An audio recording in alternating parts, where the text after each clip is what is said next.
Aquí la discapacidad se lo acepta bastante bien. Yo veo que los niños todavía van a colegios normales y comparten con niños que son normales, que no tienen problema de discapacidad. A ellos se lo van, digamos, socializando, y estos niños, claro, los ven diferentes, pero desde chicos los van aceptando. Pero sin embargo en nuestro país no es así, ni en las guarderías son aceptados ellos todavía, por lo que no hay esta de preparación de profesionales para ellos.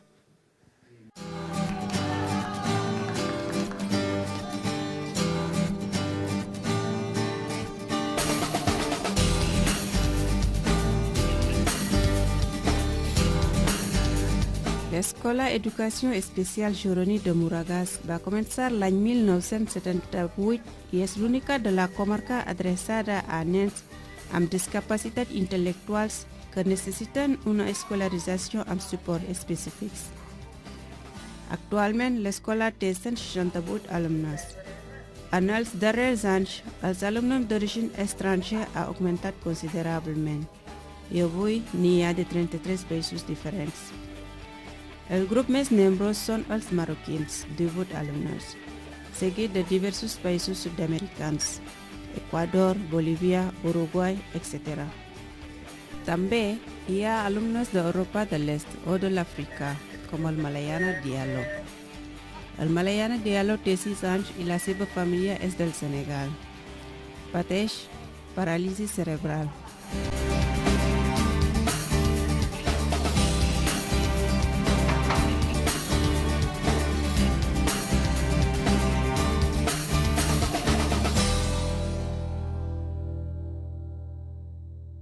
Per tenir en compte l'anàlisi d'aquestes qüestions, hem de tenir en compte aspectes culturals, factors culturals, com ara els sistemes simbòlics i sobretot la concepció de la persona, com és concebuda la persona a les diferents cultures i com s'explica la diferència física i la diferència de qüestions com afliccions o desordres mentals que no són explicats de la mateixa manera a tot arreu.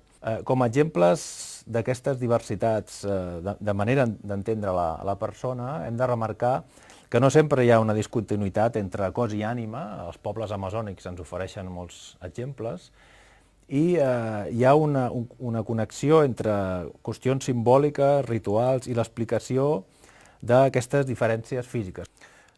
En altres societats també hi ha una contraposició entre, per una banda, l'estigma del diferent, com puguin ser el cas dels albins a l'Àfrica, els bessons, aquestes qüestions de quelcom diferent, al qual s'atribueix algun tipus d'explicació, com ara la bruixeria.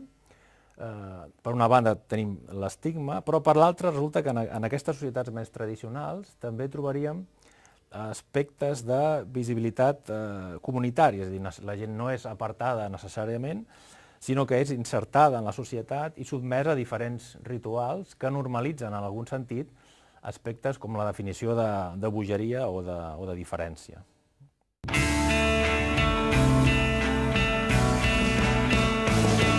A la Masia de Comabella, als afores de Manresa, Ampans disposa d'unes àmplies instal·lacions i ha esdevingut un centre de referència en la gestió dels serveis per a persones amb discapacitat intel·lectual. A més de diverses residències, Ampans compta amb un ventall de serveis destinats a la inserció laboral i un centre especial de treball amb una empremta. Treball de manipulats, garden, jardineria, neteja, recollida selectiva, restauració i altres.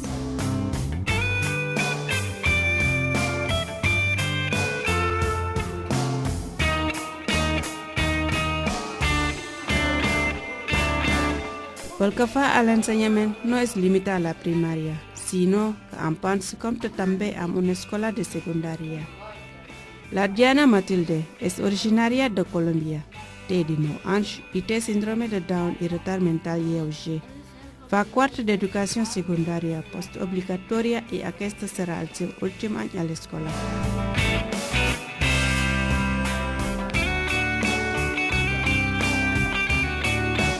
La Mati fa 3 anys que està aquí a l'escola Nosaltres com a mestres és el primer any que el tenim, però la veritat és que s'ha adaptat perfectament. Parla ja el català molt fluidament, no té cap problema amb la lectura ni a l'hora d'escriure. A més, és una noia molt perseverant, molt treballadora i que s'hi esforça i aconsegueix el que es proposa, vaja, la majoria de coses. Tant la mare com la germana són dues persones molt implicades en l'educació de la Matilde, que se n'en preocupen moltíssim, que vetllen i que tenen ganes de que la Matilde aprengui moltes coses i que, bueno, que aconsegueixi poder anar a treballar. La Matilde ja farà els 20 anys ara, per tant és l'últim any que està escolaritzada aquí a l'escola i l'objectiu prioritari nostre com a mestres és que tingui les habilitats, aptituds adequades per poder anar a enfrontar-se al món laboral amb condicions. El nostre objectiu seria que s'inserís en un treball ordinari fora de l'equí d'Empans. Si no, es pot quedar aquí a treballar.